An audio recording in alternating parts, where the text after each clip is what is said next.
할렐루야. 먼저 말씀을 전하기 이전에 지난주 박승원 목사님에 이어서 주일 설교를 전하게 해주신 우리 노희송 담임 목사님과 당에 감사를 드립니다. 정말 오랜만에 이 주일 강단에 서게 되었는데요. 이 말씀을 준비하면서 마음 가운데 기대하는 마음도 있었는데 한편으로는 이 큰 긴장감과 또 이 떨리는 마음이 있었습니다. 그래서 지난 한 주간요, 어찌나 이 긴장이 되던지 절로 기도하게 되더라고요. 이 목사가 절로 기도하면 안 되는데 말이죠. 들을 기 있으신 분들은 이해하신 줄로 믿습니다. 바로 보는 하나님 나라 6번째 시간입니다. 오늘은 이 낮아짐으로 높아지는 나라라고 하는 그런 말씀으로 말씀을 증거하겠습니다. 하나님 나라는 낮은 자가 높임을 받는 나라입니다. 요즘요, 어딜 가든지 사전에 예약하지 않으면 이 가기가 쉽지 않죠. 그래서 음식점에 가더라도 예약을 해야 되고요. 또 어떤 파크는 보니까 혼자 가더라도 예약을 해야 갈 수 있더라고요. 그리고 주일날 교회 오는 것도 저희가 모두 예약을 해야 예배를 드리러 올 수가 있죠. 그런데 그뿐만이 아니더라고요. 제가 이 믿음직한 정보원에 의해서 들은 그런 소식인데요. 특별히 오늘 이 온라인과 또 오프라인으로 예배 드리시는 성도분들께만 제가 한 가지 아주 중요한 전화번호를 알려드리겠습니다. 천국하고 지옥에도요, 이 전화가 있어서 사전에 예약받는다는 사실 혹시 들어보셨나요? 네, 전화번호가 있다고 합니다. 먼저 천국의 번호는요, 66-3927-0191번입니다. 66-3927-0191번. 그리고 지옥 번호는 11-1111-111번입니다. 근데 번호가 왜 그런지 궁금하지 않으세요? 먼저 이 천국 번호가, 이 지역 번호가 66번인 것은요, 성경이 구약 39권, 신약 27권으로 되어 있지 않습니까? 그래서 이 66번의 지역 번호가 나온 거고요. 그리고 우리가 구약과 신약에 있는 하나님의 말씀을 믿음으로 인해서 우리 모두가 영혼을 구원받게 되는데, 그래서 0191번이 들어가게 되는 것입니다. 천국 번호가 66-3927-0191번. 네. 그 지옥 번호는요, 더 쉽습니다. 그냥 11-1111-1111. 이게 뭘까요? 처음부터 끝까지 나 하나 잘났어, 이런 마음으로 살아가면 자연스럽게 지옥으로 전화를 걸고 계신 게 되는 겁니다.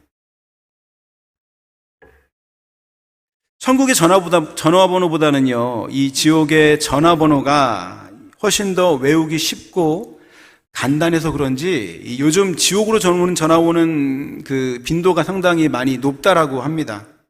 아무래도 우리가 천국에 가기 위해서는요, 하나님의 말씀을 읽고 또 그 말씀대로 살아가야 하는 조금 번거로움이 있지만, 이 지옥으로 하는 번호는 그냥 나 혼자만 잘났어 이렇게 하면 되니까 아무래도 더 인기가 많은 것 같습니다.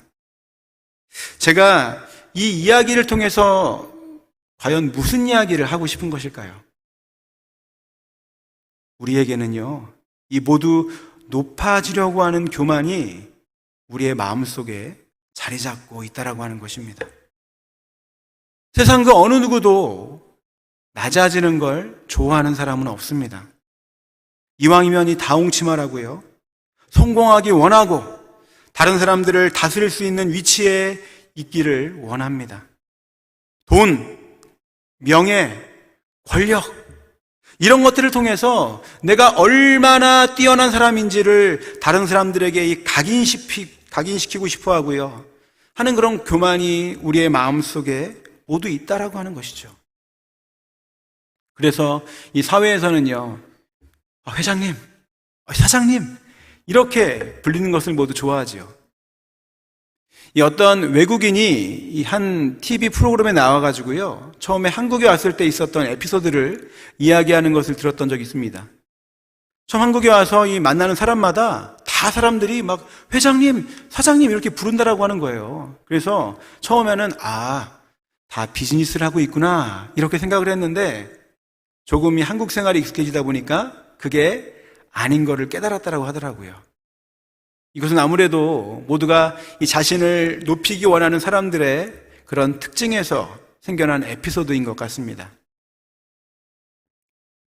죄송한 이야기지만 이 교회 안에서도요, 일정한 나이 이상이 되면 이유를 불문하고 직분에 상관없이 장로님, 권사님 이렇게 불리는 것이요, 일종의 이 불문율처럼 되어 있는 것 같습니다.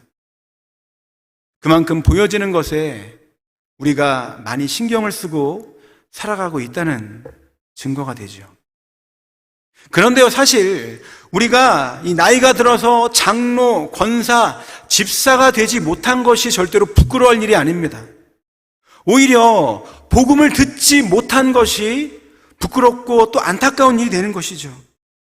하나님께서는 우리를 부르실 때 김장로, 박권사, 이집사 이렇게 부르는 것이 아니라 제나마 이렇게 우리 이름을 부르시면서 우리 모두를 존귀하게 여기신다라고 하는 것입니다. 저희 아버지는요, 이 60이 훌쩍 넘어서까지 하나님을 부인하고 또 교회를 다니시던 어머니를 박해하던 자였습니다. 그런데 하나님의 은혜로 2008년도 이 복음을 영접하시고 지금은 교회에서 이 집사라는 직분을 가지고 신앙생활을 하고 계십니다. 저는 그런 아버지의 모습을 보면서 얼마나 자랑스러운지 모르겠습니다. 복음을 핍박하던 자에서 이제는 복음으로 인하여 그의 삶이 온전히 변화된 하나님의 사람으로 살아가고 계신데, 직분이 장로이건 직분이 집사이건 직분이 평신도이건 무엇이 중요하겠습니까? 이번 주일에 주일 설교를 하게 되었다라고 아내가 우리 가족들이 있는 카톡방에다가 글을 올렸습니다. 그런데 보통 아버지는 뭐 카톡방에 글이 올라오더라도 그냥 읽는 것으로 그냥 끝나는데요, 이번에는 이렇게 답글을 하나 남겨두셨더라고요. 늦게나마 소식 들어 하나님께 영광 돌리고 좋은 말씀으로 전하여 주길 기도드린다. 이상하게 아버지에게만 하면 이렇게 눈물이 나오는지 모르겠어요. 하나님의 나라는요, 누가 높고 누가 낮은지 전혀 상관이 없는 모든 사람이 하나님에게는 너무나도 소중하고 존귀하게 여김을 받는 나라입니다. 모든 사람이 주 안에서 동등한 관계를 맺으며 살아가는 나라가 바로 하나님 나라입니다. 아니, 그것을 뛰어넘어서 오히려 우리가 높아지려 하면 우리를 낮추시고 우리가 낮아질 때 하나님께서 높이시는 나라가 바로 하나님의 나라입니다. 오늘 본문을 통해서요, 그런 놀라운 하나님 나라의 비밀을 함께 알아가기 원하는데요, 사실 이 오늘의 본문 내용은요, 이 3절밖에 되지 않는 아주 짧은 본문으로 구성되어 있죠. 이야기는 간단합니다. 이 제자들 사이에서 누가 더 큰 죄에 관하여 말다툼이 있었는데, 이 모습을 보신 예수님께서 왜 그런 다툼이 일어나는지를 아시고 그들 사이에 어린아이 한 명을 데려다가 자기 옆에 세우시고 제자들에게 말씀하시죠. 누구든지 이 어린아이 하나를 영접하면 나를 영접하는 것이고, 나를 영접하면 나를 보내신 이 바로 하나님을 영접하는 것이다. 그러시면서 가장 작은 자가 가장 큰 자라고 말씀하시면서 오늘 이야기가 마무리가 됩니다. 그런데요, 이 본문만을 가지고서는 왜 그런 다툼이 일어나게 되었는지를 정확히 파악하는데 조금 무리가 있습니다. 그래서 오늘은 같은 사건을 다루고 있는 이 병행 구절인 마태복음 18장 1절부터 5절, 그리고 마가복음 9장 33절부터 37절까지의 말씀을 함께 보면서 오늘 우리에게 주시는 교훈이 무엇인지 함께 나눠보도록 하겠습니다. 첫 번째, 우리의 마음의 중심이 어디에 있는지 살펴야 합니다. 누가복음만 보게 되면요, 정확히 어떤 상황에서 오늘 사건이 일어났는지에 대해서 정확히 알 수 없다라고 말씀을 드렸는데요, 그런데 마가복음을 보면 가버나움에 이르는 길가에서 오늘 사건이 일어났음을 알 수 있습니다. 마가복음 9장 33절입니다. 가버나움에 이르러 집에 계실새 제자들에게 물으시되 너희가 길에서 서로 토론한 것이 무엇이냐 하시되, 즉 오늘 사건은 제자들이 가버나움에 이르기 전 길가에서부터 누가 더 큰 죄에 관하여 다툰 것을 알 수가 있습니다. 그렇다면 그 이전에 도대체 무슨 일이 있었기에 제자들이 가버나움에 오는 그 길에서 서로 누가 큰 제대에서 다툼을 하였던 것일까요? 특별히 이 마가복음 16장에서부터는요, 제자들을 준비시키시는 이 예수님의 모습을 볼 수가 있습니다. 가이사랴 빌립보를 지나 이 북쪽으로 갔다가 다시 갈릴리로 돌아오는 그런 광범위한 여정을 다니시는 동안에 예수님께서는 자신의 죽음의 때를 위해 제자들을 준비시키시고 또 그들이 이 예수님의 사역을 잘 이어서 수행할 수 있도록 아주 강하게 훈련시키는 모습을 성경을 통해 볼 수가 있습니다. 그런데 이때쯤 제자들은요, 예수님께서 이 메시아이심을 확신하게 되고요, 그러면서 마음 가운데에는요, 이 정치적으로 강한 메시아를 기대하게 됩니다. 그런데 그때의 제자들이 어떤 메시아에 대한 잘못된 생각을 가진 것을 보시고 또 한편으로는 이 그들의 믿음을 시험하시고자 예수님께서 이 제자들에게 자신의 이 임박한 죽음을 말씀하시고 또 제자들이 겪게 될 일에 관하여 언급을 하십니다. 아니, 이 앞으로 세워질 그 나라에서 자신들이 차지하게 될 이 높은 지위를 기대하고 있던 이 제자들에게요, 예수님이 죽게 된다? 아니, 이게 무슨 청천날벼락 같은 그런 소식입니까? 아마 그 이야기를 들은 제자들은요, 모두 이 마음 가운데 큰 실망을 감추지 못했을 것입니다. 이 준비 기간 동안 가장 절정에 이르는 이야기는 예수님께서 베드로와 야고보와 이 요한을 데리고 헤르몬산에 갔을 때입니다. 그곳에서는요, 예수님께서 변화하십니다. 단순한 이상이나 이 환상이 아니라 분명한 사실로 이 모세와 엘리야가 율법과 선지자의 이 대표로 나타나서 예수님과 함께하는 모습을 보게 되는 거죠. 그 뒤에 이 모세와 엘리야는 사라지지만 하늘에서부터 예수님의 존재를 알리는 이는 내 사랑하는 아들이니 너희는 그의 말을 들으라 하고 하는 그런 말이 울려오자 새 제자들은요, 예수님께서 진정한 메시아이시며 그를 통해 하나님의 나라가 이루어질 것임을 깨닫게 됩니다. 얼마나 제자들의 마음 가운데 가슴 벅찬 기대감이 있었을까요? 예수님과 함께 헤르몬산에 오른 이 베드로와 야고보와 요한은요, 말할 것도 없이 그들의 이야기를 전해들은 나머지 제자들 역시도 예수님께서 이 메시아로 이 세상을 다스리는 날 자신들에게 주어질 상급으로 인해서 이 너무나도 익사이링한 마음을 감출 수가 없었을 것입니다. 하지만 얼마나 그 상급에만 관심을 가지고 있었는지 이 두 번이나, 총 3번이지만 지금 이 사건이 있기 전까지는 2번이죠. 2번이나 예수님께서 이 제자들에게 자신이 많은 고난을 당하고 십자가에 달려 죽을 것이지만 그러나 다시 살아날 것이다 라고 하는 것을 말씀하셨지만 전혀 그 이야기에는 관심이 없이 자신들의 어떤 자리를 차지할 것인가 이런 것에만 관심을 가지면서 전혀 다른 꿈을 꾸고 있는 그들의 모습을 보면 알 수가 있습니다. 그 결과가 바로 오늘 말씀으로 나타나는 것이었죠. 46절과 47절입니다. 제자 중에서 누가 크냐 하는 변론이 일어나니 예수께서 그 마음에 변론하는 것을 아시고 어린아이 하나를 데려다가 자기 곁에 세우시고, 여기에서 이 변론이라는 하는 단어가 헬라어로요 디알로기스모스라고 하는 단어를 사용하는데요, 이 단어는 내적 생각이나 견해 또는 무엇이 진리인지를 탐구하는 물음이나 이 사고를 이야기할 때 사용하는 단어입니다.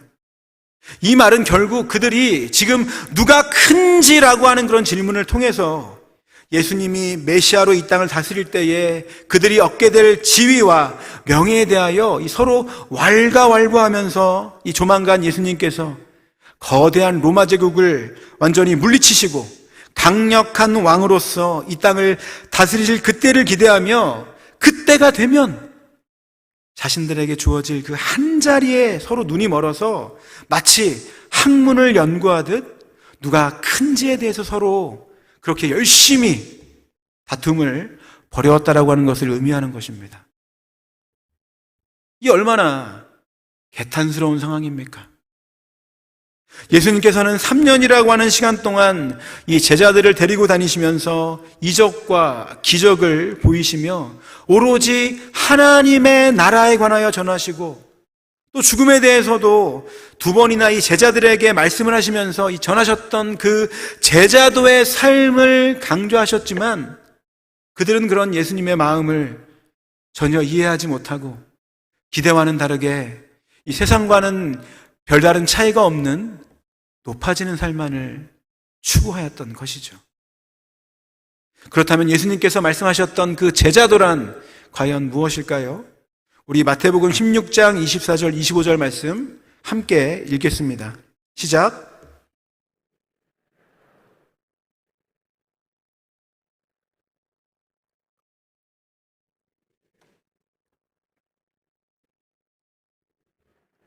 제 목숨을 잃으면 찾으리라.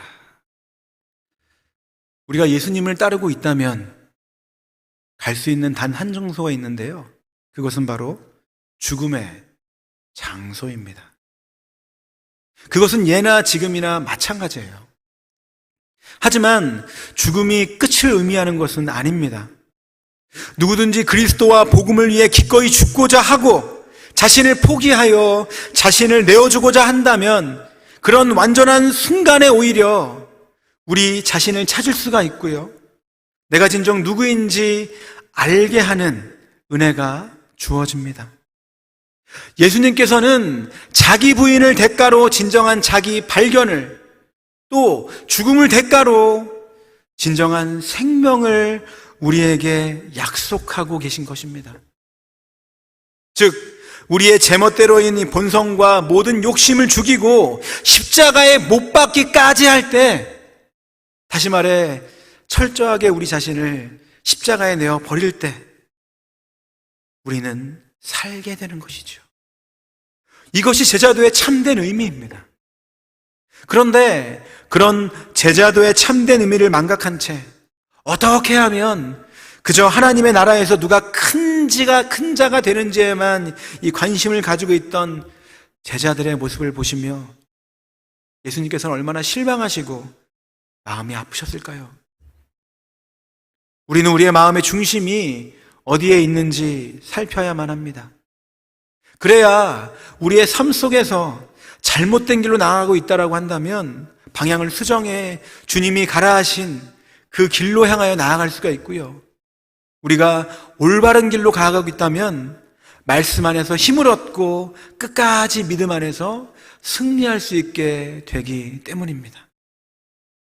2번째, 어린아이 같은 순수함을 추구하는 삶을 살아야 합니다. 저에게는요, 이 6살, 10살의 아주 귀여운 2딸이 있습니다.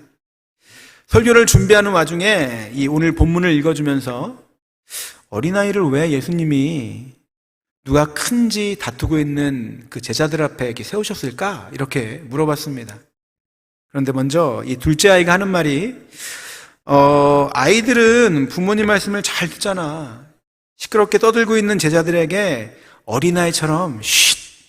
조용히 하라고 세우지 않으셨을까? 일리가 있더라고요. 곧이어 이제 첫째 아이가 이렇게 말을 했습니다. 아이들은 순수해서 부모님의 말을 잘 믿으니까 하나님 앞에 우리가 서 있을 때 누가 큰지가 중요하지가 않아. 하나님은 우리 모두를 소중하게 생각하시는데 크고 작은 게 뭐가 중요하겠어? 이 이야기를 듣는데요. 아, 그래, 맞다. 우리의 아버지 되시는 하나님은 우리 모두를 귀하게 여기시는데 그 가운데서 누가 높니, 누가 크니, 누가 많이 가졌니, 얼마나 힘이 세니, 이렇게 이야기하는 것이 참 어리석은 일이구나, 이런 생각이 들더라고요. 여러분, 어린아이들은요 단순합니다. 아니, 순수합니다.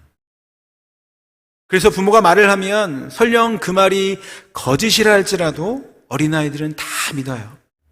전혀 의심을 하지 않아요. 왜냐하면 이 부모에 대한 신뢰가 아주 강하기 때문이죠. 또 어린아이들은 이 경쟁이 무엇인지 알지 못하기 때문에 얼마나 높아지는지 교만하고자 하는 마음을 알지 못합니다. 그렇기 때문에 예수님께서는 이 어린아이들을 모범으로 여기시고 자신의 곁에 세우신 것이죠.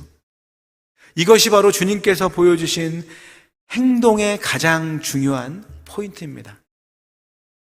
하지만 예수님께서는요, 이 제자들에게 어린아이와 같이 되라고 말씀하실 때에 이 모든 면에 있어서 분별 없이 어린아이와 같이 되라고 말씀하고 계시지는 않습니다. 어린아이들에게도요, 이 많은 연약함이 있기 때문이죠. 그렇기 때문에 바울은 우리가 악에는 어린아이가 되고 지혜에는 어린아이가 되지 말고 장성한 사람이 되도록 애쓰라 라고 이야기하고 있는 것입니다. 고린도전서 14장 20절, 형제들아 지혜에는 아이가 되지 말고 악에는 어린아이가 되라. 지혜에는 장성한 사람이 되라. 에베소서 4장 13절 14절, 우리가 다 하나님의 아들을 믿는 것과 아는 일에 하나가 되어 온전한 사람을 이루어 그리스도의 장성한 분량이 충만한 데까지 이르리니 이는 우리가 이제부터 어린아이가 되지 아니하여. 즉 우리의 삶을 통해 순수한 마음은 어린아이를 닮되 믿음은 어린아이처럼 이 작은 믿음이 아니라 그리스도의 장성한 분량까지 자라나는 데 힘쓰는 그런 신앙으로 살아가라고 말씀하고 계신 것입니다. 이 요한 크리스토프 아놀드라고 하는 그런 학자는요, 아이들의 이름은 오늘입니다 라는 책에서 이 어른들에 대하여 이렇게 말하고 있습니다. 어린아이들은 우리로 진실을 깨닫게 하는 존재다. 사실 우리는 한 아이도 가르칠 자격이 없다. 우리의 입술은 깨끗하지 않고 우리의 헌신은 온전하지 않다. 우리의 신실함은 불완전하고 우리의 사랑은 분열되어 있다. 우리가 베푸는 친절에는 저희가 있고 우리는 여전히 비정함과 소유욕, 이기심에서 자유롭지 못하다. 오직 현인과 성인들, 다시 말해 하나님 앞에 어린아이처럼 서 있는 사람만이 아이들과 함께 살고 일할 자격이 있다. 우리는 불완전합니다. 그래서 일반적으로 이 감추어지고 보이지 않는 영역에 있어서는요, 타락의 본성이 더 심하게 나타납니다. 그리고 이러한 사람들이 이루고 살아가는 그런 사회 역시도 이 드러나지 않는 영역에서부터 부패하기 마련입니다. 이런 인간의 타락한 본성에 관하여 A.W. 토저는 능력, 거듭난 자의 삶에 드러나는 힘이라는 책에서 이렇게 말합니다. 인간이 도덕적으로 타락한 까닭에 인간의 비전이 어두워졌으며 그의 사고에는 혼돈이 생겼고 미혹에 빠지게 되었다. 이에 대한 증거는 인간의 가치관이 치료할 수 없을 만치 저속화되어 질보다 크기를 우선시한다는 점이다. 기독교 신앙은 이러한 질서에는 반대 방향을 취하고 있으나 아직도 그리스도인들까지도 일처리를 옛날 아담의 통치 방식대로 하고 있다. 얼마나 큰가, 얼마나 많은가, 그리고 얼마나 여러 가지인가 등등이 기독교인들을 평가려 할 때 던지는 질문들이다. 이러한 질문들은 무의식적인 반응에 따라 던지는 것들이다. 왜냐하면 이런 것들이 물질, 운동, 시간, 공간의 세계 속에서는 분명한 의미를 가지기 때문이다. 그러나 영의 세계에서는 그런 것들이 아무런 의미가 없다. 그럼에도 우리들은 이것들을 하나님 나라로 가지고 오게 되는데 이는 결국 우리의 생각이 아직도 완전하게 새롭게 되지 못하였다는 증거이다. 결국 이 어린아이와 같은 순수함을 갖지 못한다면요, 이 아무런 의미가 없는 것들에 우리의 마음을 빼앗겨 그것의 노예로 살아갈 수밖에 없다라고 하는 것이죠. 예수님은 이 어린아이의 순수한 마음으로 제자들의 감추어진 마음 가운데 자리 잡은 이 악한 생각을 고치기를 원하셨습니다.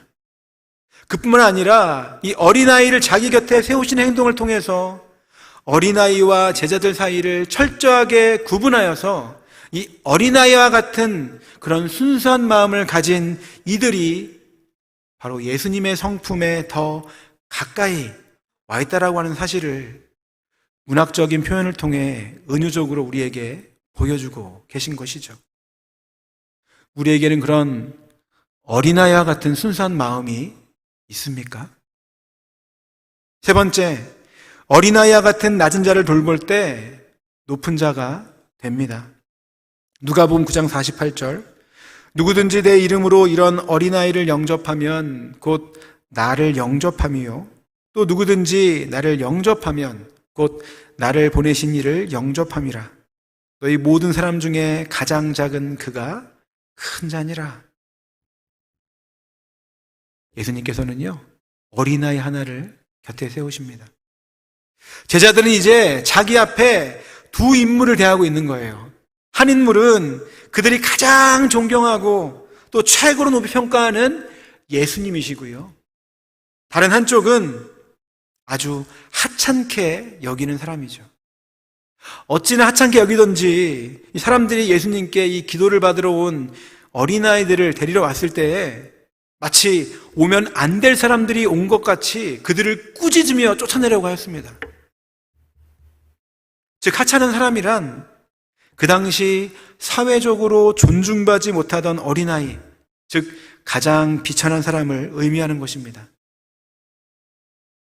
예수님께서는 그 당시 사회적으로 모든 사람이 인식하고 있던 가장 낮은 자, 어린아이의 가치를 존중하는 것을 통해서 모든 사람들이 존귀한 사람임을 보여주셨습니다. 만약 가장 낮은 사람이 예수님의 이름으로 환영받을 수 있다면 모든 사람들은요, 환영받아야만 마땅합니다. 만약 예수님께서 우리 죄를 위해 죽으셨다면 그를 믿는 모든 사람은 남녀노소 지위를 막론하고 존중받아야 마땅하고요, 사랑받아야 마땅한 것입니다. 바로 그런 논리가 성립되는 것이죠. 그렇게 어린아이를 영접하는 것이 곧 예수님을 영접하는 것이고요, 예수님을 영접하는 것이 곧 하나님을 영접하는 것이 되는 것이죠. 하나님과 예수님에게는요, 지극히 가장 작은 자가 가장 큰 자가 되기 때문입니다. 마태복음 25장 35절부터 40절, 내가 줄일 때에 너희가 먹을 것을 주었고 목마르게 할 때에 마시게 하였고 나그네 되었을 때에 영접하였고 헐 벗었을 때에 옷을 입혔고 병들었을 때에 돌보았고 옥에 갇혔을 때에 와서 보았느니라. 이에 의인들이 대답하여 이르되 주여, 우리가 어느 때에 주께서 주신 것을 보고 음식을 대접하였으며 목마르신 것을 보고 마시게 하였나이까? 어느 때에 나그네 되신 것을 보고 영접하였으며 헐벗으신 것을 보고 옷 입혔나이까? 어느 때에 병드신 것이나 옥에 갇히신 것을 보고 가서 배웠나이까 하리니, 임금이 대답하여 이르되 내가 진실로 너희에게 이르노니 너희가 여기 내 형제 중에 지극히 작은 자 하나에게 한 것이 내게 한 것이니라.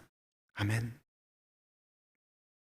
따라서 이 지극히 작은 자인 어린아이를 예수님의 이름으로 환영하고 돌보는 것은요, 그를 창조하신 하나님을 경외하는 마음으로 섬기는 것이기 때문에 예수님은 지극히 작은 자가 큰 자이고, 그를 영접하는 것이 예수님은 물론 하나님을 영접하는 것이다 라고 말씀하신 것입니다. 존중받지 못하는 어린아이를 할지라도요, 그 영혼은 하나님 보시기에 너무나도 소중한 존재입니다. 하나님께서는 우리 모두를 그런 존귀한 자로 여기십니다. 여러분, 이 세상에서 가장 작은 사람을 가장 위대하게 만드는 것이 모든 사람을 위대하게 만드는 것입니다. 중요하지 않은 사람은 아무도 없어요.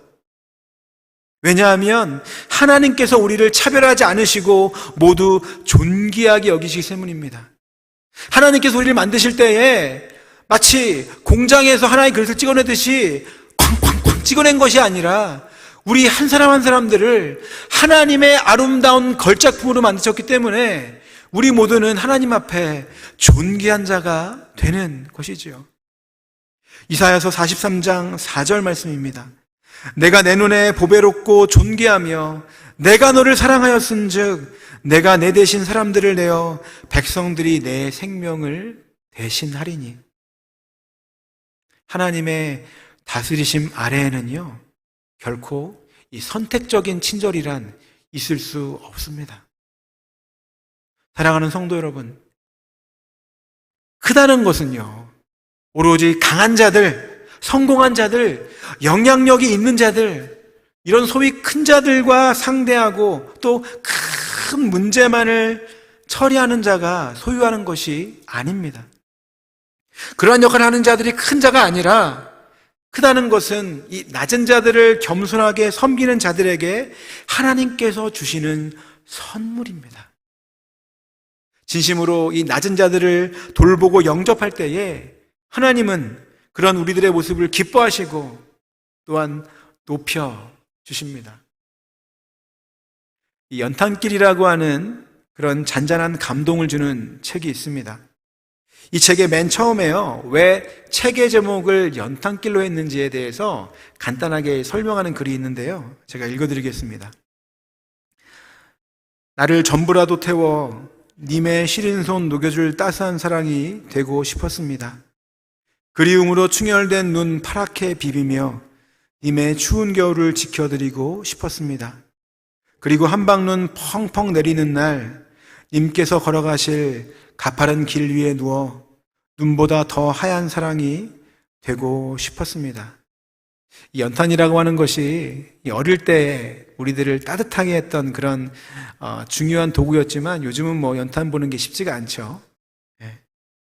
이런 아무것도 아닌 것처럼 보이는 연탄은 우리 사람들을 위해서 2번 내려갑니다. 한 번은 연탄 아궁이에서 뜨거운 불에 타면서 방을 따스하게 만들어주고요, 또 추위를 녹여주죠. 그렇게 재가 됩니다. 재가 된 연탄은요, 다시 한번 내려갑니다. 한겨울에 눈이 내려 이 길이 미끄러울 때 재가 된 이 자신의 몸을 다 깨뜨려서 사람들이 미끄러지지 않도록 해주는 것이죠. 그리고 그렇게 말을 합니다. 님께서 걸어가실 가파른 길 위에 누워 눈보다 더 하얀 사랑이 되고 싶었습니다. 세상 사람들은요, 모두 올라가려고만 합니다. 그것이 성공이라고 합니다. 그것이 출세라고 합니다. 그것이 행복이라고 말을 합니다. 그러나 주님은 내려오셨습니다. 종의 삶까지 내려가셨습니다. 어둠의 골짜기 깊은 죽음의 그 험한 곳까지 내려가셨습니다. 연탄처럼 자신의 몸을 불살랐고, 그리고 연탄재처럼 자신의 모든 것을 산산조각 내셨습니다. 그것은 바로 우리를 향한 끊을 수 없는 사랑 때문이었죠. 그 주님은 지금도 세상의 모든 영혼을 향하여, 그리고 우리들을 향하여 이렇게 말씀하실 것입니다. 내가 걸어갈 가파른 인생길에 누워 눈보다 더 하얀 사랑이 되고 싶다. 모두가 높아지려고만 하는 이 세상 가운데 한 어린아이를 통해 낮은 자가 높은 자임을 깨닫게 하시고, 또 무엇보다도 예수님 자신이 스스로 낮아짐으로 인해 우리에게 참된 삶의 본을 보여주셨습니다. 낮아지는 것은요, 결코 부끄럽거나 수치스러운 일이 아닙니다. 결코 피하거나 창피한 것이 아닙니다. 오히려 이 그리스도를 주로 고백하는 우리 크리스찬들은요, 세상과는 다르게 우리의 눈과 마음, 그리고 행동을 더 낮은 곳으로 내려가신 그리스도를 본받아 낮아지는 삶으로 살아가야 하는 것입니다. 마태복음 23장 12절 말씀으로 오늘 말씀을 마무리하겠습니다. 누구든지 자기를 높이는 자는 낮아지고 누구든지 자기를 낮추는 자는 높아지리라. 기도하시겠습니다. 이 시간 먼저 기도할 때에 우리의 삶을 돌아보는 시간이 되었으면 좋겠습니다. 돈, 명예, 지식, 권력, 지위 등 세상의 그 풍조를 따라 높아지려고만 했던 우리의 삶, 또는 우리의 자녀들의 그런 삶의 목표가 있었다면 주님, 우리의 마음을 돌이키시어 우리가 진정으로 가야 할 그 길이 어디인지 깨닫게 하여 주시옵소서. 내 마음과 생각을 덮고 있는 이 세상이 요구하는 그 성공의 삶을 과감히 내려놓고 그리스도의 겸손을 본받아 어린아이와 같은 순수한 믿음으로 살아가게 하여 주시옵소서.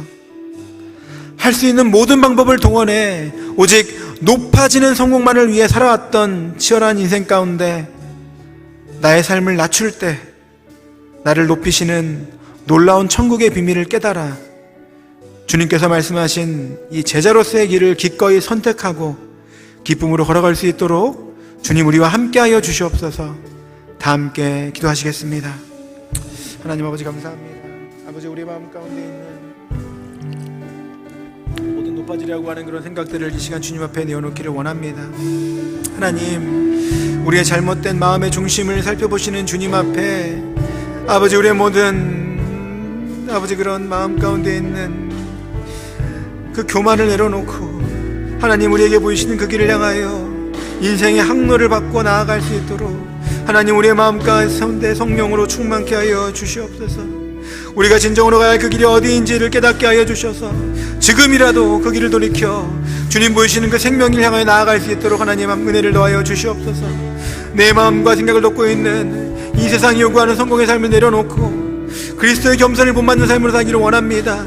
아버지, 민을 오고 또 정말 단 한순간도 실수 없이 치열하게 살아왔던 우리의 인생 가운데에 하나님 우리의 눈을 들어 하늘을 바라보게 하여 주시고 특별히 우리의 자녀들 정말 주님을 믿는 믿음보다 더 세상에서 높은 자리를 차지하고 세상에서 그들의 이름이 명성을 높은 것들을 자랑하였던 아버지 우리의 마음들을 높게 해주시고 다시 한번 우리 자녀들이 아버지 그리스도를 믿는 그 믿음 안으로 돌아올 수 있도록 하나님 우리를 사용하여 주시옵소서. 아버지 하나님, 주님의 그 놀라운 비밀을 깨달아 알기를 원합니다.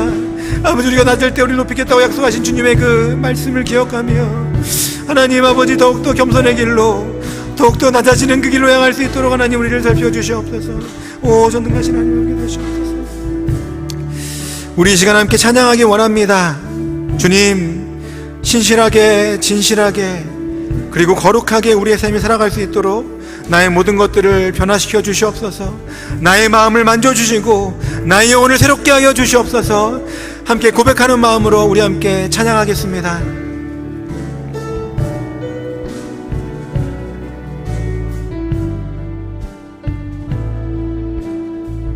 진실하게 진실하게 진실하게 진실하게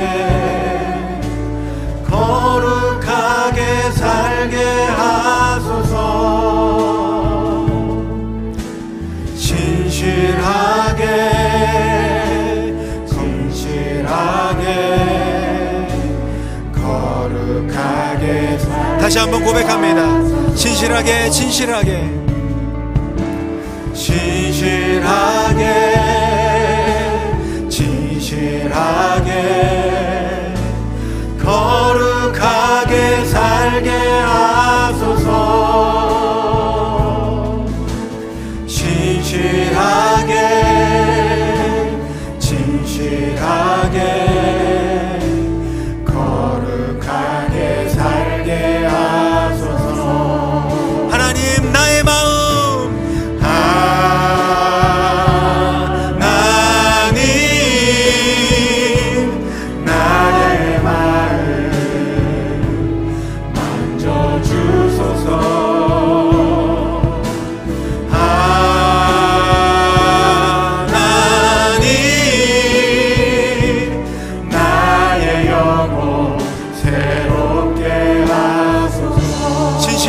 진실하게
시간 우리 가슴에 손을 얹고 다시 한번 기도하기 원합니다. 우리가 고백했던 것처럼 주님, 신실하고 진실하게 그리고 거룩하게 살아갈 수 있도록 멈추지 않는 성령의 능력으로 나를 새롭게 하여 주시옵소서. 나의 마음 만져주시옵소서. 이 시간 봉헌기도 다 나올 때까지 함께 기도하시겠습니다.